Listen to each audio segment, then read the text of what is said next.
भारत के उत्तर का वह हिस्सा जहां सामान्य लोग पहुंचना तो दूर, उस क्षेत्र का नाम भी नहीं जानते, उसे कहते हैं अंतरलोक घाटी। सरकार के नक्शों में इसका कोई उल्लेख नहीं, लेकिन प्राचीन ऋषि ग्रंथों में एक लाइन आज भी मिलती है, जहां समय धीमा पड़े, जान लो तुम अंतरलोक में हो। कहते हैं ये घाटी दुनिया का वो हिस्सा है जहां प्रकृति, मनुष्य और समय तीनों के नियम एक जैसे नहीं चलते। और इसी घाटी में लगभग 700 साल पहले एक घटना घटी, जिसे आज भी ऋषिकुल में मनहूस प्रेम के नाम से याद किया जाता है। यह घटना दो नामों से जुड़ी है, ऋषि अघोरायन और रहस्यमयी स्त्री जावीरा। इन दोनों के नाम सुनते ही सबसे अनुभवी साधु भी चुप हो जाते हैं, क्योंकि यह कहानी प्रेम और पाप की नहीं, बल्कि दुनिया के नियमों को चुनौती देने की है।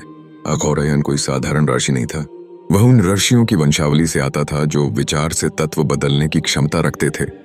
छोटे से बचपन में ही उसकी आंखों में ऐसी चमक थी कि साधु जान गए, यह बालक भविष्य में कुछ अलग करेगा।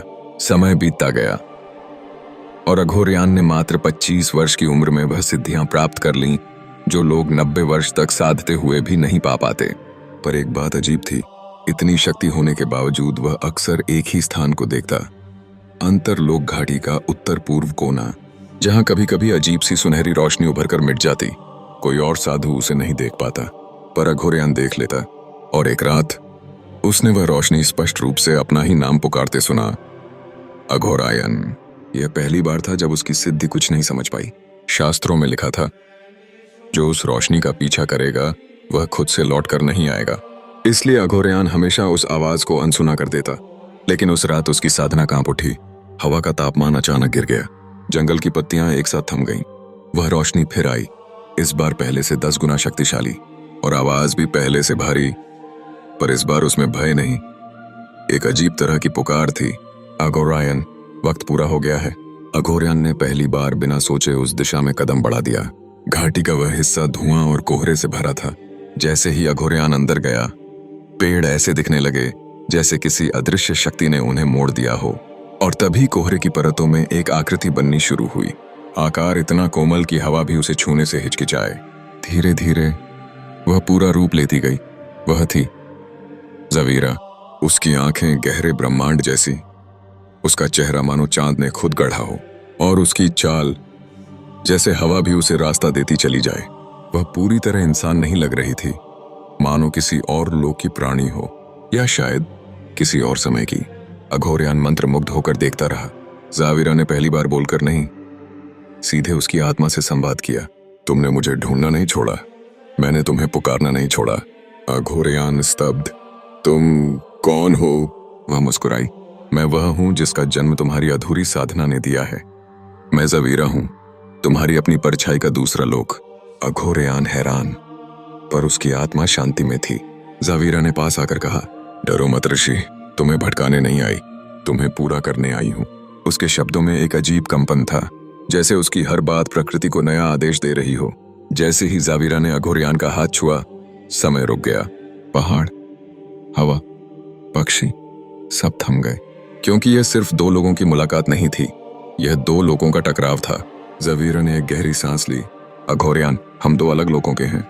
मेरे लोक में प्रेम शरीर नहीं, आत्मा को जोड़ता है। तुम्हारे लोक में प्रेम बंधन बनाता है, और दोनों लोगों का मिलना एक श्राप को बुलाता है। अघोरायन डर गया। कौन सा श्राप? जावीरा ने कहा, जो दो लोगों से प्रेम करेंगे उनकी आत्मा अधूरी रह जाएगी।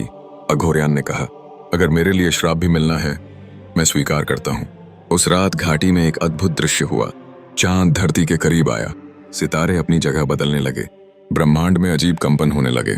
जावीरा अघोरायन का हाथ पकड़कर बोली, सावधान, अगर तुम ये कदम उठा लेते हो तो लौटना मुश्किल होगा।